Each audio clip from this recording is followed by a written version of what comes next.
Amigos, amigas, bienvenidos a un nuevo podcast. En este podcast lo que quiero es que conozcáis un artículo que escribió ya en 2016 un numismático americano llamado Mike Markowitz. Este señor, Mike Markowitz, si echamos un ojo a su biografía, pues es coleccionista de moneda antigua, numismático. Tiene estudios en la Universidad de Rochester y también en la Universidad de California, experto en monedas antiguas de la página web CoinsWeek, director también de la Ancient Coin Collector Guild, ACCG, de Estados Unidos. Es decir, no estamos hablando de un cualquiera, estamos hablando de un señor que sabe de lo que habla.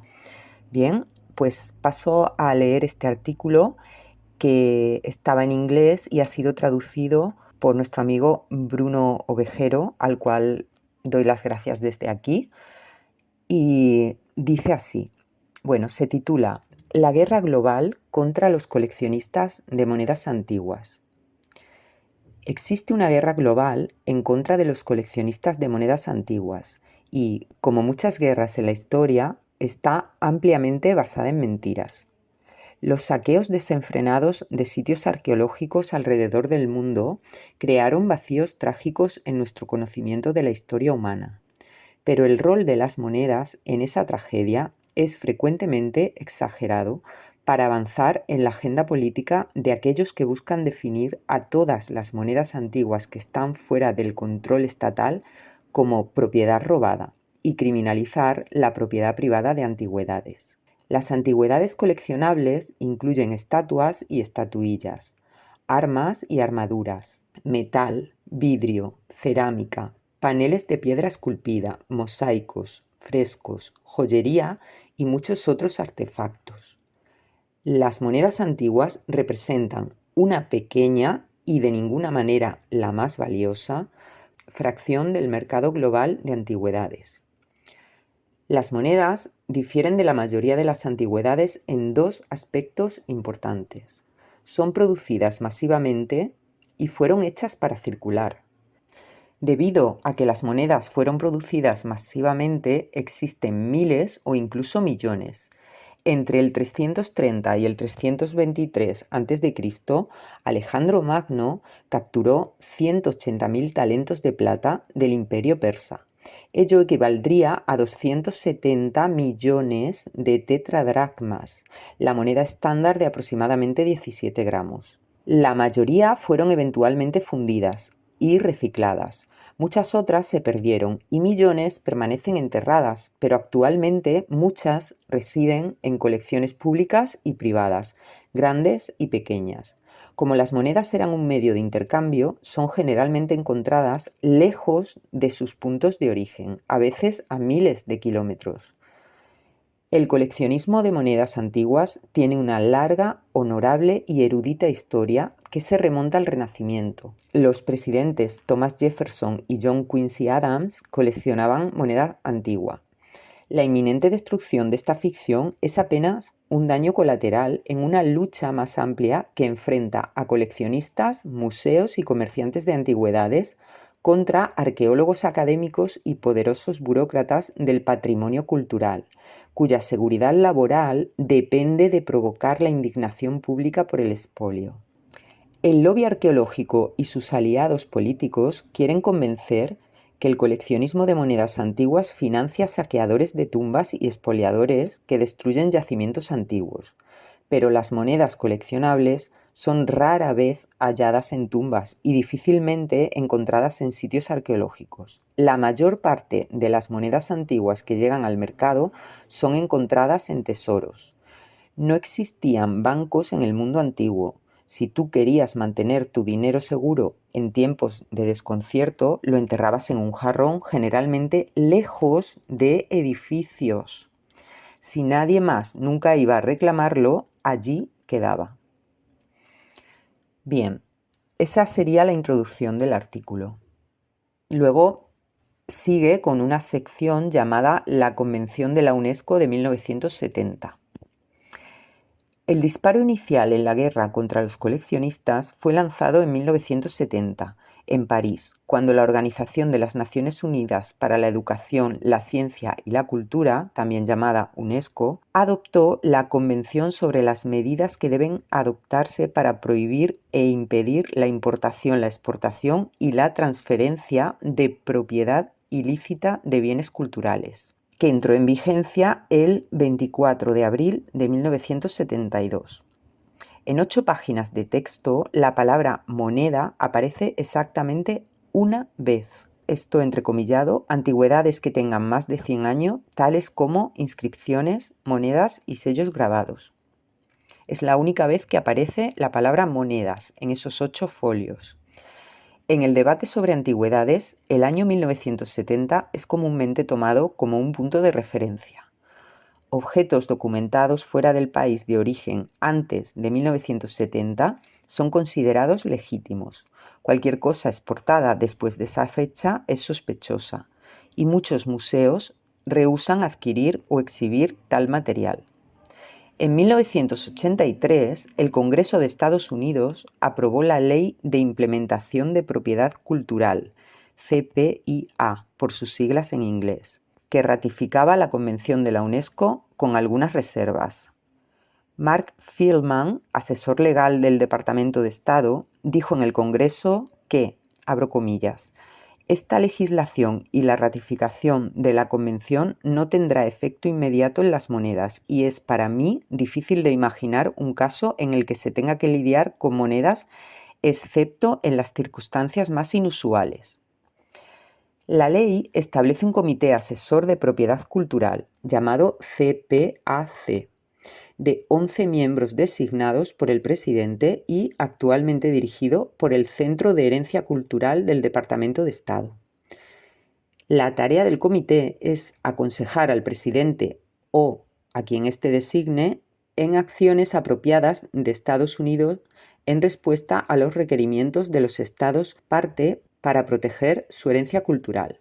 Pensado originalmente para balancear los intereses entre museos, comerciantes de antigüedades, arqueólogos y el público en general, terminó convirtiéndose en una herramienta para que arqueólogos académicos determinen la política exterior de Estados Unidos en materia de antigüedades. Bueno, no sé si os suena la situación, pero esto a mí me parece que no solo pasa en Estados Unidos. Esto es cosa mía, ¿eh? Continúo.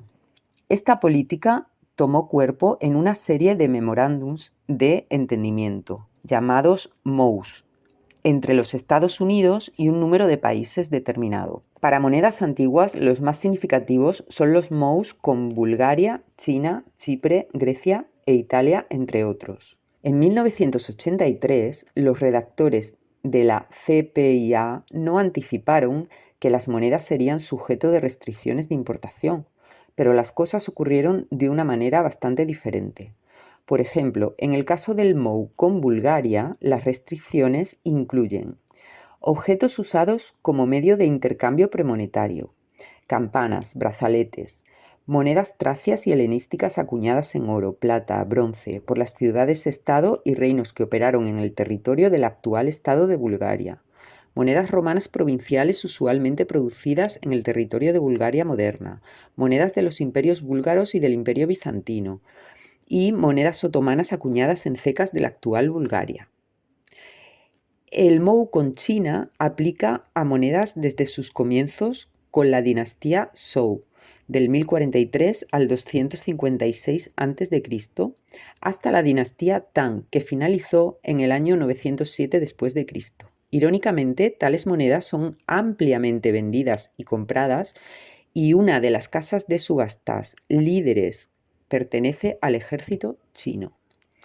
En el caso del MOU con Chipre, se restringe a monedas de tipo chipriota, incluyendo, pero no limitadas a, piezas de los antiguos reinos de Amathus, Kitón, Curion, Idalion, Lapezos, Marion, Pafos, Soli y Salamis, que datan desde finales del siglo VI a.C.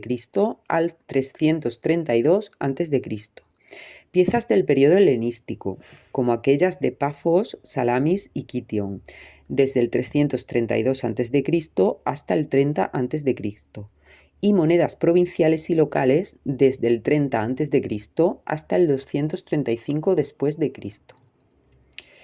El MOU con Grecia restringe monedas griegas de plata que incluyen monedas de baja denominación de las ciudades-estado del Reino de Macedonia y todas las entidades políticas que existieron dentro de los límites del Estado griego moderno. También restringe las monedas romanas acuñadas en Grecia. El 15 de enero del 2016 fue renovado el MOU con Italia y prohibió la entrada al país de los siguientes tipos: piezas de bronce, aes rude, barras de bronce, ramo seco y aes signatum, monedas fundidas, aes grave, monedas acuñadas por la República Romana y las ciudades etruscas entre el siglo III a.C. y el año 211 a.C., monedas coloniales republicanas y municipales desde el siglo III a.C. y el año 37 a.C., y monedas de las ciudades griegas desde el siglo VI a.C. y el año 200 a.C. Bueno, pues como veis, parece ser que Estados Unidos pues tiene firmados acuerdos con varios de los países que tienen unas leyes de las más restrictivas. Bien, tenemos aquí otro titular, el futuro. Vamos a leer qué dice o qué nos dice este señor acerca del futuro. Los esfuerzos por estrangular el comercio de monedas mediante trámites burocráticos no son solo un problema estadounidense.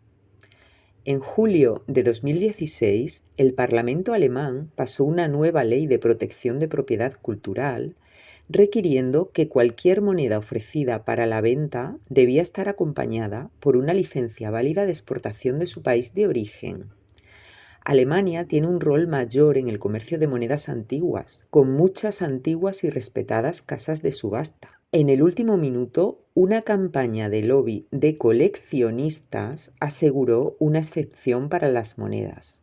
Aquí está hablando de, de todo este movimiento que hubo con Ursula Kaufmann ahí a la cabeza para que esa ley no entrara en vigor.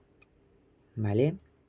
Bueno, abre comillas y dice: las monedas no se consideran objetos arqueológicos si están disponibles en grandes cantidades, si realmente no contribuyen al conocimiento arqueológico y no están bajo protección de ningún país miembro de la Unión Europea como objetos individuales personalizables. Eso es lo que dice, entiendo, la ley alemana, lo cual me parece bastante lógico, porque si hay grandes cantidades de moneda, ¿para qué considerarlas objetos arqueológicos? Es un poco absurdo, que es lo que pasa aquí en España.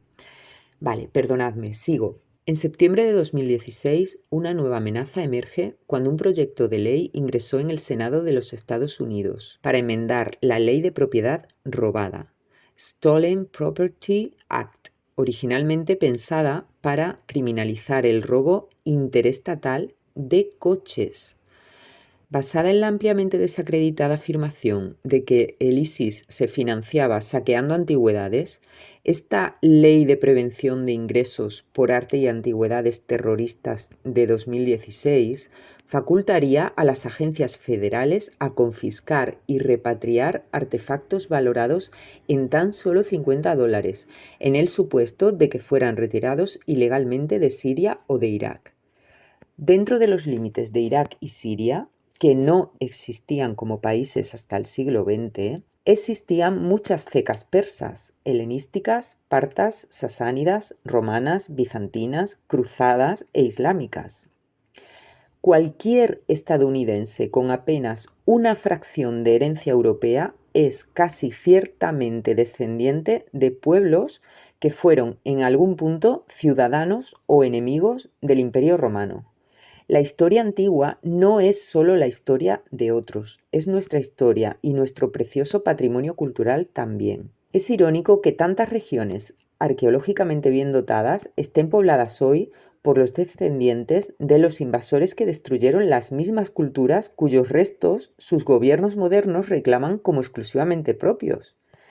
¿Tienen estos descendientes una pretensión moral más exclusiva sobre los objetos enterrados de civilizaciones anteriores que el resto de la humanidad?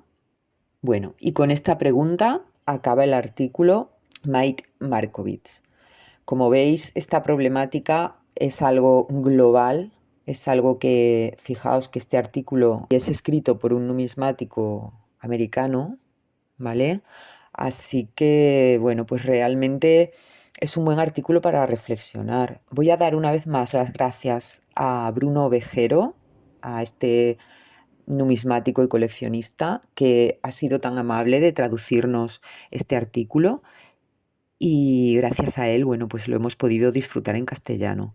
Deciros que el artículo completo está también escrito en el nuevo Facebook que tiene el grupo de numismática activa, así que os animo, si no habéis entrado en Facebook, si tenéis Facebook, pues que vayáis y echéis un ojo a esta página de numismática activa, porque es un punto de reunión de, bueno, pues de tanto de numismáticos como de coleccionistas que a los que nos preocupa un poco pues este tema.